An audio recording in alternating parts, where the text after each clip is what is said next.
नमस्कार दोस्तों। आज हम लोग पढ़ते हैं कोशिका मतलब सेल। ठीक है, तो फ्रेंड्स इसको पढ़ने से पहले मैं आपको बता देता हूं कि आज से हम लोग बायोलॉजी का सब्जेक्ट स्टार्ट कर रहे हैं। तो आप वीडियो में मेरे साथ बने रहना।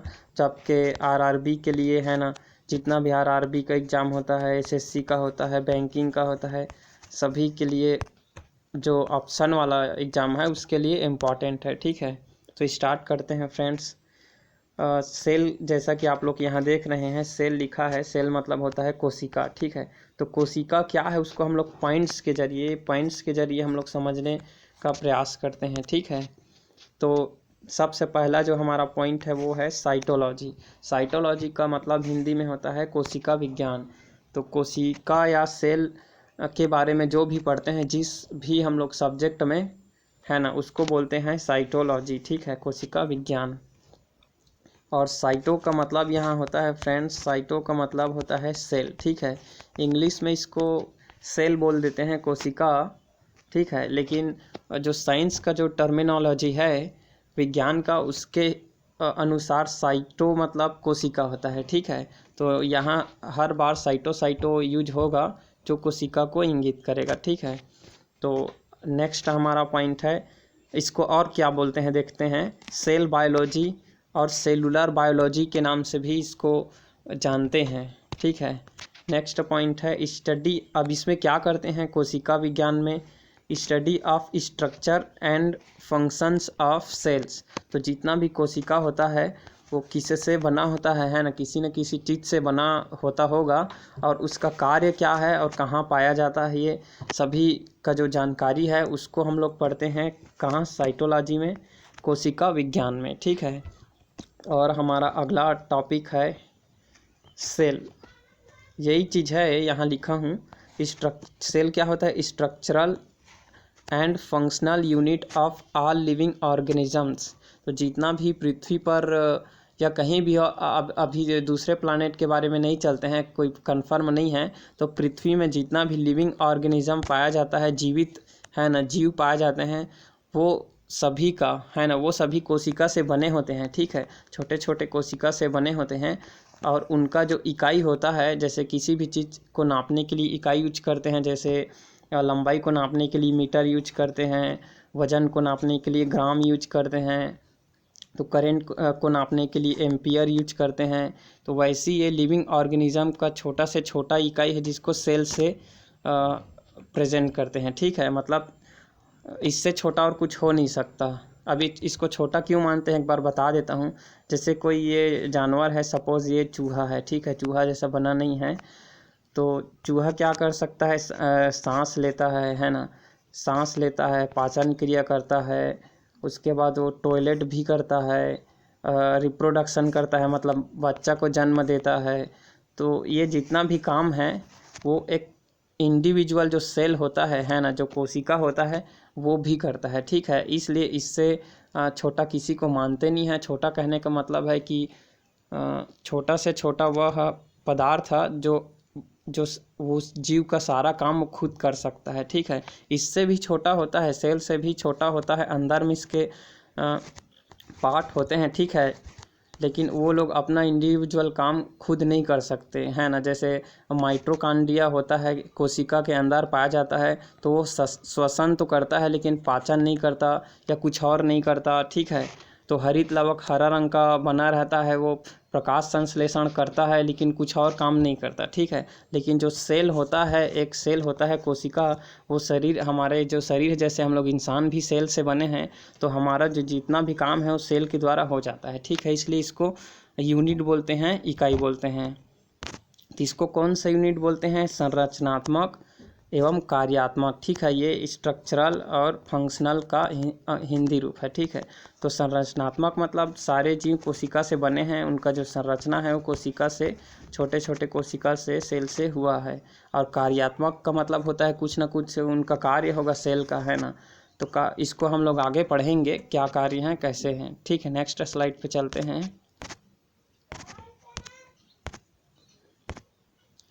तो नेक्स्ट स्लाइड में कुछ चीज़ देखते हैं, जैसे कि यहाँ दिया है फ्रेंड्स, ह्यूमन बॉडी मतलब हम लोग, मानव शरीर। तो हमारे ही शरीर में करीब है ना 10 की घात में 14 लगा है, मतलब 10 के पीछे हम लोग अगर 14 ठो है ना 14 शून्य लगाएंगे तो उतना जो अरबों में आएगा है ना संख्या, उतने सारे सेल से हम लोग बने हैं। तो हर जानवर है जितना भी आप लोग देखते हैं, कुत्ता, बिल्ली, भालू, शेर, पेड़ पौधे, सभी ये अरबों कोशिकाओं से बना होता है, सेल्स से बना होता है। और कुछ जीव ऐसे होते हैं जैसे यहाँ एलिफेंट है, हाथी, वेल है, वेल जो समुद्र में रहता है, उनमें अनलिमिटेड सेल्स रहता है, मतलब अनगिनत, तो गिन भी नहीं सकते उतने सारे सेल से वो बना रहता है। और ये जो सेल होते हैं कोशिका, ये बहुत ही छोटे होते हैं, इसको माइक्रोस्कोप के जरिए ही देख सकते हैं, ठीक है, इतना छोटे होते हैं। नेक्स्ट देखते हैं क्या पॉइंट है। हाँ फ्रेंड्स, जो जितना भी जीव है ना, जो ऑर्गेनिज्म है लिविंग पृथ्वी में, वो 2 प्रकार से रहते हैं। तो क्या क्या प्रकार है देखते हैं। एक है यूनिसेलुलर ऑर्गेनिज्म, जिसमें आता है 1-2 एग्जाम्पल मैं यहाँ दिया हूँ, अमीबा और बैक्टीरिया का। यूनिसेलुलर का मतलब होता है एक कोशिकीय जीव। अभी हम लोग कोशिका पढ़ रहे हैं ना, तो वैसा जीव जो ओनली 1 सेल, मतलब एक कोशिका से ही बना है, मतलब वो एक कोशिका भी है और अपने आप में वो जीव भी है। तो ऐसे जीव को क्या बोलते हैं, यूनिसेलुलर ऑर्गेनिजम्स या एक कोशिकीय जीव। जैसे एग्जांपल है अमीबा, और ये बैक्टीरिया को ही हिंदी में बोलते हैं जीवाणु, ठीक है। तो ये क्या करते हैं, क्या रहते हैं, एक कोशिका से बने रहते हैं और इसी में ये श्वसन करते हैं, इसी से खाना खाते हैं, इसी से ये सारा काम करते हैं, ठीक है। सोना, खाना, जो भी होता होगा वो एक कोशिका ही रहता है और वही काम कोशिका खुद करता है, इधर उधर भी जाने का काम वो स्वयं करता है, ठीक है। और दूसरा होता है मल्टी सेलुलर ऑर्गेनिजम्स, मतलब बहुकोशिकीय जीव। ऐसे जीव जो बहुत सारे कोशिका से बने रहते हैं। अब बहुत सारे कहने का मतलब अलग अलग जीव अलग अलग हो सकता है। जैसे ह्यूमन का भी हम लोग यहाँ पढ़े हैं, अरबों सेल्स से, अरबों कोशिकाओं से बना रहता है। वैसी डॉग है, मतलब कुत्ता है ना, कुत्ता, ये बिल्ली, कैट, मैंगो ट्री, जितना भी पेड़ हैं, और ये हिंदी में देख लेते हैं शेर, भालू, पीपल, जितना भी है, ये सभी क्या हैं, मल्टी सेलुलर है, मतलब बहुत सारे अरबों सेल्स से बने रहते हैं, ठीक है। तो नेक्स्ट देखते हैं क्या पॉइंट है। नेक्स्ट देखते हैं फ्रेंड्स हम लोग साइंटिस्ट के बारे में। तो ये जो सेल है उसका जो खोज किसने किया है उसको देखते हैं। तो पहला नाम आता है रॉबर्ट हुक का। तो रॉबर्ट हुक का जो नाम का जो साइंटिस्ट है, उसने क्या किया था, कॉर्क जो होता है ना, छाल, लकड़ी का छाल, उसको लिया था और उसको माइक्रोस्कोप बनाते बनाते ही उसको ढूंढा था कि ये कार का छोटे छोटे बेंजिंग लाइक स्ट्रक्चर से, ऐसे बेंजिंग लाइक स्ट्रक्चर से बने होते हैं छोटे छोटे। तो इसी को वो क्या नाम दे दिए, रॉबर्ट हुक है वो सेल नाम दे दिए, ठीक है। तो ये आपको पता ही है। अब मैं आपको बता दिया हूँ कि ये कॉर्क से खोज किया है सेल का। तो कॉर्क क्या था, डेड था, मतलब मरा हुआ था, ठीक है। तो हम लोग ये कह सकते हैं कि रॉबर्ट हुक ने मरे हुए कोशिका को खोजा था पहली बार, ठीक है, पहली बार देखा था या खोजा था, जो भी कहें। इसीलिए रॉबर्ट हुक को क्या बोलते हैं, फादर ऑफ साइटोलॉजी, कोशिका विज्ञान के पिता या जनक, ठीक है। ये पेपर में पूछे जाते हैं फ्रेंड्स, एग्जामिनेशन में बहुत बार पूछे गए हैं, ठीक है। अब दूसरा नाम दिया है एंटोनी वॉन लीवेनहॉक। तो इसने क्या किया था, रॉबर्ट हुक के बाद, ठीक है, रॉबर्ट हुक ने 1665 में ये देखा था डेड सेल को। उसके बाद, ठीक है, 1674 में, ठीक है, 1674 में जो एंटोनी लीवेनहॉक है, उन्होंने क्या किया था, लिविंग सेल को ढूंढा था, ठीक है, मतलब जिनमें जान होती है। और जितना भी हम लोग देखे हैं, पाचन करना, श्वसन करना, इधर उधर मूवमेंट करना, ये सारे काम कोशिका में किसने ढूंढा था, ल्यूवेनहॉक ने, ठीक है, एंटोनी वॉन ल्यूवेनहॉक ने। तो जीवित कोशिका का खोज करने का नाम जिनके ऊपर भी आता है वो कौन है, ल्यूवेनहॉक है, ठीक है। तो इन्होंने क्या कोशिका को खोजा था, मतलब कौन से जीव को, जीवाणु को, ठीक है। मिट्टी को माइक्रोस्कोप से इन्होंने देखा था ल्यूवेनहॉक ने, तो उनको कुछ दिखाई दिया था इधर उधर मूवमेंट करते हुए पार्टिकल, उनको क्या नाम दे दिया गया, बैक्टीरिया नाम दे दिया गया, ठीक है। तो इनको माइक्रोबायोलॉजी का भी जनक बोला जाता है और माइक्रोस्कोप का भी जनक बोला जाता है। ठीक है, नेक्स्ट देखते हैं फिर। तो सबसे पहले हम लोग ये कह सकते हैं कि जीवाणु का खोज पहले हुआ था। ठीक है, नेक्स्ट स्लाइड पर चलते हैं। नेक्स्ट स्लाइड है फ्रेंड्स स्लेडन एवं स्वान नाम के वैज्ञानिक के ऊपर। ठीक है, इन्होंने क्या दिया था, ये दो वैज्ञानिक है। ठीक है, स्लेडन अलग वैज्ञानिक है और स्वान अलग वैज्ञानिक है। इंग्लिश में नाम इनका स्केलेडन होता है। ठीक है, लेकिन हिंदी में स्लेडन एवं स्वान ही चलता है। ये दोनों बॉटनी और जूलॉजी के अलग अलग साइंटिस्ट थे जिन्होंने सेल का थ्योरी दिया है। ठीक है, कोशिका का सिद्धांत दिया है। तो कोशिका का क्या सिद्धांत है, एक बार छोटा सा इसको व्यू देखते हैं। तो यहाँ जैसे आपको दिख रहा है, every organism originates from a cell और सेल्स। तो जितना भी जीव होता है पृथ्वी पर, है ना, या जीवधारी होते हैं, वो एक कोशिका से या बहुत सारे कोशिका से बने होते हैं। ठीक है, एक कोशिका से जैसे अभी पढ़े हैं बैक्टीरिया, है ना, अमीबा और बहुत सारे सेल से हम लोग बने हैं। तो हर जीव जिनमें भी जान होता है, चाहे पेड़ हो चाहे कुछ भी, वो सभी सेल और सेल्स से बने होते हैं। ठीक है, नेक्स्ट क्या है, the cell is a self independent unit. मतलब जो सेल होता है कोशिका, वो स्वतंत्र इकाई होता है। मतलब वो अपने आप में वो एक इकाई, कैसे बोलूँ, है ना, वो अपने आप में हर चीज़ कर सकता है, उसको किसी का और चीज़ का ज़रूरत नहीं पड़ता। जैसे वो चल सकता है, वो श्वसन ले सकता है, वो रिप्रोडक्शन मतलब अपने ही जैसे सेल को जन्म भी दे सकता है। तो इसलिए उसको क्या बोलते हैं, इंडिपेंडेंट यूनिट या स्वतंत्र इकाई बोलते हैं। ठीक है, नेक्स्ट देखते हैं the core of the cell. यहाँ दे सेल छूट गया है। ठीक है, the core of the cell is nucleus. तो जितना भी सेल होता है, कोशिका होता है, उनके बीच में क्या होता है, केंद्रक होता है, न्यूक्लियस होता है। ठीक है, ये जैसे हर देश का राजधानी होता है, हर राज्य का राजधानी होता है, उसी से चलता है ना, राज्य देश। तो उसी प्रकार ये जो कोशिका होता है, उसका एक केंद्रक होता है जहाँ से वो पूरा कोशिका कंट्रोल में रहता है। ठीक है, नेक्स्ट देखते हैं फिर।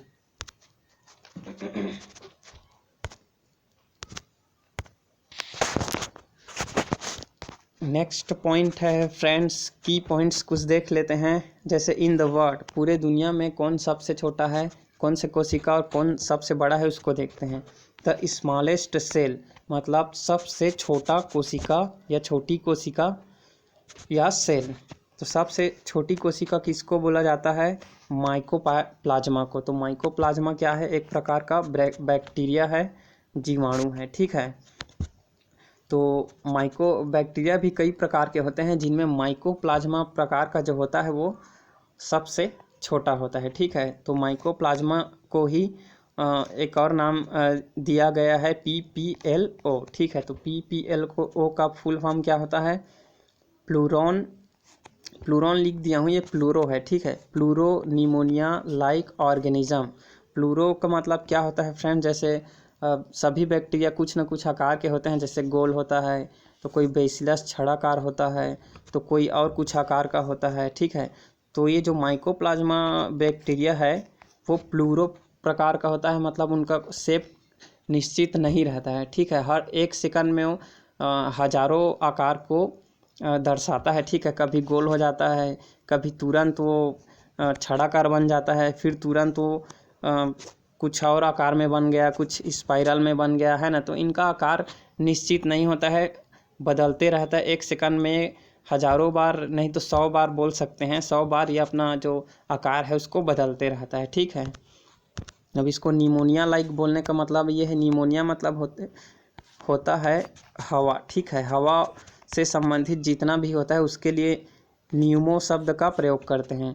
तो ये श्वास का बीमारी पैदा करता है हमारे शरीर में, या किसी भी जानवर के शरीर में श्वसन संबंधी रोग, जो कि हवा के ही कारण होता है, श्वास लेने से। इसलिए इसको निमोनिया लाइक ऑर्गेनिज्म भी बोलते हैं। ठीक है, नेक्स्ट पॉइंट है, माइकोप्लाज्मा को MLO भी बोलते हैं, मतलब मोलिक्यूल लाइक ऑर्गेनिज्म। तो जो मोलिक्यूल होता है, मोलिक्यूल को बोलते हैं हिंदी में अणु। ठीक है, तो जो अणु होता है, केमिस्ट्री में पढ़े हैं, जो परमाणुओं से बनता है, तो उन्हीं के आकार का लगभग ये माइकोप्लाज्मा होता है। इसलिए इसको मोलिक्यूल लाइक ऑर्गेनिज्म भी बोलते हैं। ठीक है, ऑर्गेनिज्म का मतलब होता है जीव। ठीक है, नेक्स्ट पॉइंट है माइकोप्लाज्मा को जोकर ऑफ एनिमल या जोकर ऑफ प्लांट किंगडम बोलते हैं, स्पेशली प्लांट किंगडम बोलते हैं। ठीक है, पहले क्या है, किंगडम दो भागों में था, एनिमल और प्लांट, तो ये प्लांट में आता था। ठीक है, माइकोप्लाज्मा, इसलिए इसको प्लांट का जोकर भी बोलते हैं। तो जोकर बोलने का कारण ये है कि जोकर जैसे अपने चेहरे के हाव भाव को बदल कर लोगों को खुश करता है ना सर्कस में, तो उसी प्रकार ये जो माइकोप्लाज्मा होता है अपने रंग को तो नहीं बोल सकते, जो रूप है, जो साइज है, आकार है, साइज को भी नहीं बोल सकते, आकार को, है ना, आकार को बदलते रहता है। ठीक है, जोकर जैसा, इसलिए इसको जोकर कहते हैं और ये एग्जाम में भी पूछा जाता है। ठीक है, आप याद रखना।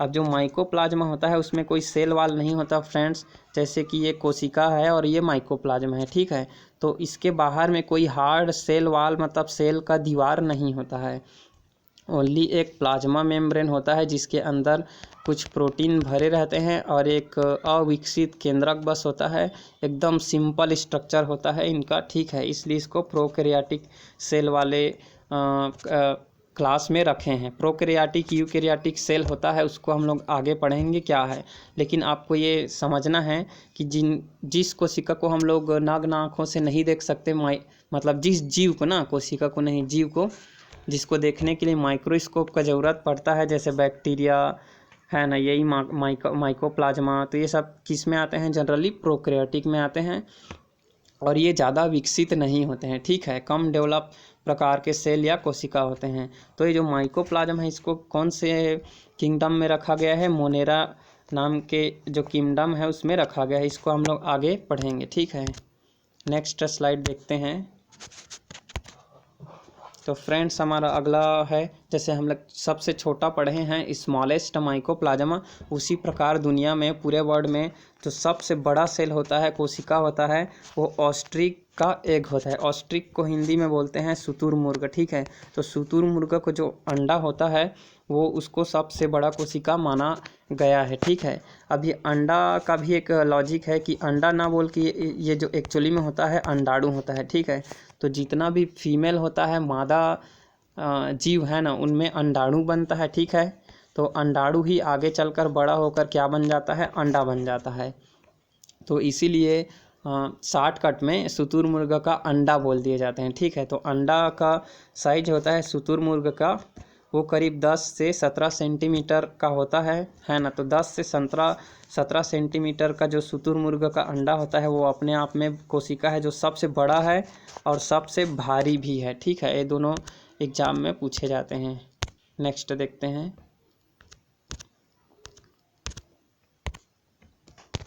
नेक्स्ट है फ्रेंड्स इन ह्यूमन बॉडी, मतलब मानव के शरीर के अंदर हम लोग है ना करोड़ों अरबों कोशिकाओं से मिलकर बने हैं। तो हमारे अंदर सबसे छोटा कोशिका कौन है और सबसे बड़ा, इसको देखते हैं।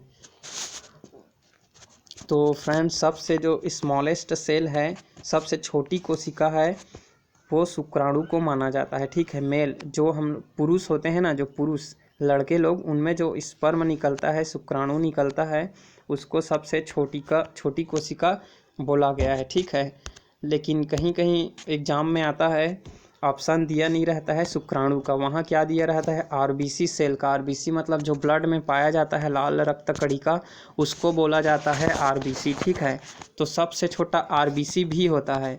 क्यों, बताता हूँ आपको, मैं इसको एक्सप्लेन करता हूँ। जैसे महिलाओं में तो शुक्राणु बनता नहीं है ना, तो महिलाओं में सबसे छोटा आरबीसी ही होगा। और अगर हम लोग एक साथ बोलेंगे कि महिला है ना, सपोज़ ये महिला है और ये पुरुष है, तो दोनों को अगर जोड़कर बोलेंगे पूरे मानव में, तो शुक्राणु सबसे बड़ा होगा, क्योंकि शुक्राणु आरबीसी से छोटा होता है। ठीक है, ये आरबीसी है सपोज बड़ा सा, तो इससे भी छोटा शुक्राणु होता है। ठीक है, तो ओवरऑल देखें तो शुक्राणु सबसे छोटा है, लेकिन अगर औरतों में देखें या मादा में, महिलाओं में देखें, तो उनमें शुक्राणु पाया नहीं जाता है, इसलिए आरबीसी उनमें छोटा होता है। ठीक, तो एग्ज़ाम में अगर आपको एग्ज़ाम में क्वेश्चन को देखना पड़ेगा कैसे पूछा गया है। अगर ऑप्शन दिया रहेगा सबसे छोटा में शुक्राणु, तो ये भी सही है, आरबीसी दिया रहेगा तो भी सही है, अगर दोनों दिया रहेगा तो आपको लगाना है शुक्राणु को, मतलब मेल स्पर्म को। ठीक है, तो नेक्स्ट देखते हैं, आप इस टॉपिक को याद रखना, नीचे दिया गया है नेक्स्ट। द लार्जेस्ट सेल, ठीक है, सबसे बड़ा, कहाँ, ह्यूमन बॉडी में सबसे बड़ा सेल कौन होता है, फीमेल का ओवम होता है, या इसको ओवा भी बोलते हैं, हिंदी में मादा अंडाणु या अंड बोलते हैं। तो ये पुरुष में नहीं बनता है, ठीक ना, इसको ध्यान रखना, ये पुरुष में नहीं बनता है, महिलाओं में बनता है। तो जो महिलाओं का जो अंडा होता है, जिसको शुक्राणु निषेचित करता है और जिससे बच्चा जन्म होता है, वही हमारे शरीर में, मतलब मानव के रूप में ना, है ना, यहाँ औरत पुरुष नहीं बोल रहा हूँ, मानव में वही सबसे बड़ा कोशिका होता है, जो करीब करीब 0.1 mm का मिलीमीटर का होता है, जिसको हम लोग आँख से भी देख सकते हैं, ठीक है। तो फ्रेंड्स, आप लोग ये भी याद रखना कि लार्जेस्ट सबसे बड़ा शुतुरमुर्ग का अंडा होता है ना, 10 से जो 17 सेंटीमीटर तक का होता है। तो इसको भी हम लोग नाक से देख सकते हैं, और शुतुरमुर्ग के अंडे को हम लोग आमलेट बनाकर खा भी सकते हैं, ठीक है। तो नेक्स्ट देखते हैं, नेक्स्ट है फ्रेंड्स लॉन्गेस्ट। तो लार्जेस्ट और लॉन्गेस्ट में अंतर है। लार्जेस्ट मतलब होता है बड़ा, और लॉन्गेस्ट मतलब होता है लंबा, ठीक है। तो मनुष्य के शरीर में जो न्यूरॉन सेल होते हैं, ठीक है, तंत्रिका कोशिका जो माइंड में, ब्रेन में पाया जाता है, वो सबसे लंबा होता है, ठीक है फ्रेंड। तो कई कोशिका होते हैं जो 100 सेंटीमीटर तक हो सकते हैं, ठीक है, लंबा ना, लंबा, ये क्या होते हैं, न्यूरॉन होते हैं। तो न्यूरॉन कैसे दिखते हैं, ये ऐसा इसका हेड होता है, ठीक है, और इसका एक टेल होता है, जिसको कुछ बोलेंगे वो बाद में पढ़ेंगे, ठीक है। तो इनका लंबाई क्या हो जाता है, टेल होने के कारण, पूँछ होने के कारण बढ़ जाता है, ठीक है, इसलिए इसको लॉन्गेस्ट बोल दिया जाता है। तो एग्ज़ाम में कभी कभी लार्जेस्ट पूछ देता है, और ऑप्शन में न्यूरॉन सेल भी दिया रहता है। तो अगर लार्जेस्ट पूछा है और उसमें ओवम नहीं दिया है, मतलब अंडाणु नहीं दिया है मादाओं का, उसके जगह में अगर न्यूरॉन सेल दे दिया है, तो भी आप इसको टिक लगाएंगे, ठीक है, क्योंकि अंडाणु पुरुषों में नहीं पाया जाता है ना, मेल में अंडाणु नहीं पाया जाता है, हमारे में ही तो, मतलब पुरुष जाति में तो सबसे अब लंबा न्यूरॉन है, तो सबसे बड़ा भी यही होगा, है ना, न्यूरॉन ही होगा, ठीक है। नेक्स्ट देखते हैं। तो नेक्स्ट नहीं है फ्रेंड्स, आज इतना ही स्लाइड बना है, ठीक है। तो आज का हम लोग इतना ही टॉपिक एंड करते हैं। इसके बाद जो कोशिका से हम लोग कैसे बने हैं, ऑर्गन जो शरीर का हमारा अंग होता है वो कैसे बने हैं, इसको अगले वीडियो में देखेंगे, ठीक है। तो आप मेरे साथ वीडियो में बने रहना, और चैनल को सब्सक्राइब करना, और कमेंट करके बताना कि वीडियो कैसा बना है, ठीक है। और अपने फ्रेंड्स को भी शेयर करना। और अगर आप रेलवे एग्ज़ाम का तैयारी कर रहे हैं, ठीक है, रेलवे का या किसी भी एसएससी का, तो आपके लिए बहुत बेनिफिशियल है ये वीडियो, ठीक है। तो ठीक है फ्रेंड्स, बाय।